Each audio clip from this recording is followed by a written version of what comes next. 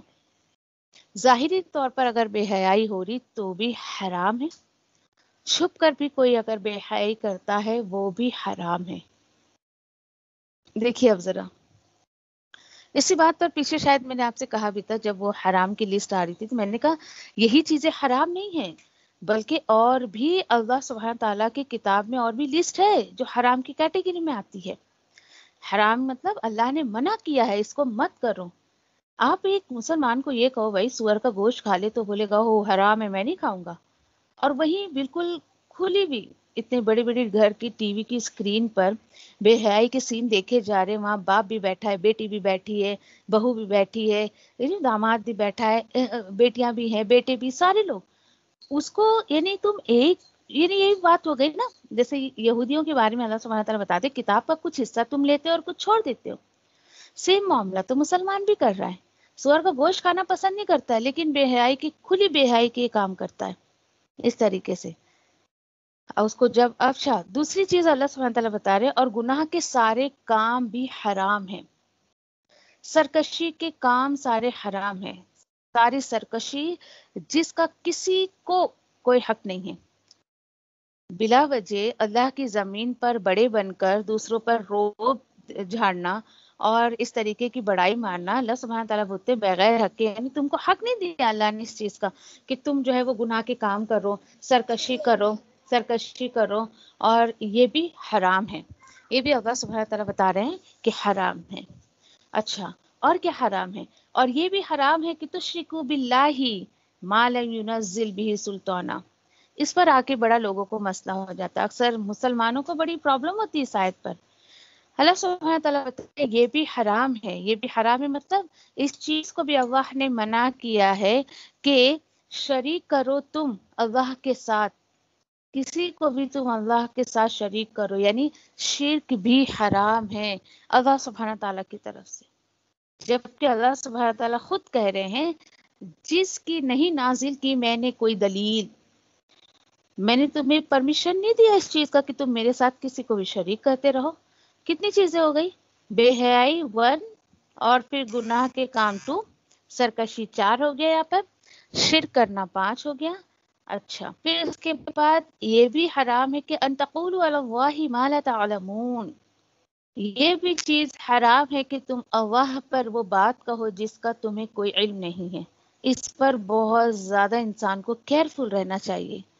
آپ کو نہیں پتا ہے نا کوئی چیز اگر کہ ہاں یہ چیز قرآن میں ہے یا نہیں، یہ چیز حدیث میں ہے یا نہیں، آپ اتنا کہہ دو نا واللہ عالم، اللہ کو بہتر پتا ہے، اس پر آپ کو اللہ سبحانہ تعالیٰ ثواب دے دیں گے، بنسبت یہ کہ آپ اس کی تصدیق کرے بغیر، آپ نے اس کی بالکل بھی تحقیق نہیں کی اور یوں ہی آپ اس کو پھیلا رہی ہیں، آپ اس کے جو ہے جھوٹ میں ساتھ دے رہی ہیں، وہ بات نہ اللہ کی طرف سے نہ اس کے رسول کی طرف سے، پھر بھی آپ اس کی تصدیق کرتے جا رہی ہیں، آپ اس کو سچ مانتے جا رہی ہیں اور دوسروں تک بھی اس کو پھیلا رہی ہیں. اللہ سبحانہ تعالیٰ بتا رہی ہے یہ حرام ہے، یہ حرام کام ہے. اور دیکھیے ایسے کام انسان کب کرتا ہے؟ جب اوپر جو بات گئی نا کہ دیکھے کہ جب اس کے اندر ایمان نہیں ہوگا، اور ایمان 2 چیزوں پہ اللہ نے رکھ دیا ہے کہ تم اپنے جو ہے پہناوے صحیح کر لو اور اپنا کھانا پینا صحیح کر لو. کھانے پینے سے اصل میں ساری چیزوں کا بہت زیادہ تعلق ہے. آیتوں میں بتا دیا اللہ سبحانہ تعالیٰ نے کہ جس چیز کے لیے میں نے روک دیا اس سے رک جاؤ. تم لوگ کھانے پینے میں تو بڑی احتیاط کرتے ہو، یہ حرام ہے، یہ نہیں کھانا چاہیے، ان چیزوں کو کیوں بھول جاتے ہو؟ اسی لیے بات دیکھیے کھانے پینے کے بعد کی، پہناوے کے بعد کی فوراً ہی بات یہ آیت آئی ہے کیونکہ اللہ سبحانہ تعالیٰ نے خلاصہ کر دیا ان چیزوں کو تو تم نہیں مانتے ہو، اور بڑے پہناوے پہ کہ یہ حرام ہے، یہ ڈریسنگ نہیں کرنی چاہیے، وہ حرام ہے. بالکل سوچے سمجھے مسلمان کچھ بھی بولتے رہتا ہے. ٹھیک ہے، اللہ سبحانہ تعالیٰ بولتے کہ سدھرتے ہو تو سدھرو، نہیں تو پھر آیت نمبر 34 میں کیا بولا جا رہا ہے؟ وَلِكُلِّ أُمَّةٍ أَجَلٌ. دیکھو اب کوئی یہ کہے لو بھائی ٹھیک ہے یہاں تو یہ بتایا گیا یہ حرام ہے وہ حرام ہے، ہم تو ایک مدت سے یہ سب کچھ کرتے چلے آ رہے ہیں. ٹھیک ہے بھائی، میں تو بے حیائی بھی کرتی ہوں، میں تو بہت گناہ کے کام بھی کرتی ہوں، زیادتی بھی کرتی ہوں، میں تو شرک بھی کرتی ہوں، اور میں تو کچھ بھی کہہ دیتی ہوں اللہ کے بارے میں. کوئی ایسا کہہ سکتا ہے نا؟ کوئی ایک سنگل پرسن بھی ہو سکتا ہے، ایک امت بھی ہو سکتی ہے، گروپ بھی ہو سکتا ہے جو بالکل ان آیتوں کے مخالفت میں کھڑا ہے، اور اس سے جب یہ کہا جائے مت کرو ایسا، تو کوئی یہ بول سکتا ہے نا او ہو چلو ہم سب تو کرتے ہیں پھر بھی ہمارے پر اللہ کا عذاب کیوں نہیں آتا ہے یا اللہ کی پکڑ کیوں نہیں آتی ہے؟ تو اللہ سبحانہ تعالیٰ جواب دے رہے ہیں کہ ہر امت کا ایک وقت مقرر ہے. اگر کوئی انسان اس طریقے کی عمل کر رہا ہے اور پھر بھی اللہ کی اس کو پکڑ نہیں آ رہی ہے، تو اللہ سبحانہ تعالیٰ بتا رہے تمہارا وقت نہیں آیا ابھی. اللہ سبحانہ تعالیٰ کی سنت یہ ہے کہ ہر کام اللہ سبحانہ تعالیٰ وقت پر کرتے ہیں. ٹھیک ہے، فَإِذَا جَاءَ أَجَلُهُمْ، جب آ جائے گا اس کا وقت مقرر تو پھر لا يَسْتَأْخِرُونَ سَاعَةً وَلَا يَقْتَدِمُونَ. ہوگا کیا؟ اگر اس کا وقت آ گیا، اس کی پکڑ کا وقت آ گیا تو بالکل وہ پیچھے نہیں ہٹ سکتا ہے ایک گھڑی، اور نہ ہی وہ آگے بڑھ سکتا ہے ایک گھڑی. جتنے بچ کے جتنے منٹ پر جتنے سیکنڈ پر اللہ کے حکم سے اس پر پکڑ آنی ہے تو وہ آ ہی جائے گی، پھر کوئی بھی اس کو بچا نہیں سکتا ہے. یہ اللہ سبحانہ تعالیٰ نے بالکل اس بات کا خلاصہ کر دیا. تو کوئی بھی یہ نہ سوچے کہ ہم تو بھائی ان تمام کاموں میں انوالو ہیں، ہم تو بالکل سوچے سمجھے بغیر کسی کو اسلام سے داخل کر دیتے ہیں، خارج کر دیتے ہیں، اپنی مرضی سے جس کو چاہ لے لیا جس کو چاہ چھوڑ دیا، ہم تو یہ بھی کرتے وہ بھی کرتے. کوئی بات نہیں، اللہ تعالیٰ بول رہے میری تو سنت یہ ہے کہ جو میں نے ٹائم فکس کر دیا ہے تو میں اس کے اکارڈنگ ہی کام کرتا ہوں. تو انسان کو جو ہے وہ غور و فکر کرنا چاہیے. الحمدللہ آیت نمبر 34 تک ہمارا ہو گیا.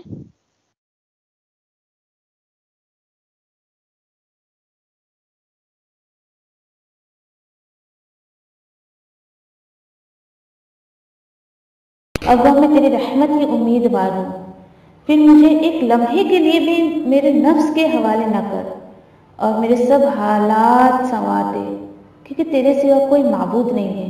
اللہ میں تجھ سے نفع بخش علم، پاکیزہ رزق اور قبول ہونے والے عمل کا سوال کرتی ہوں. اے اللہ مجھے فائدہ دے اس کے ساتھ جو تو نے مجھے سکھایا ہے، اور مجھے سکھا جو میرے لیے فائدہ مند ہو، اور میرے علم میں اضافہ فرما دے. آمین. اے اللہ میرے گناہوں کو بخش دے، میرے گھر میں وسعت فرما اور میرے رزق میں برکت عطا فرما۔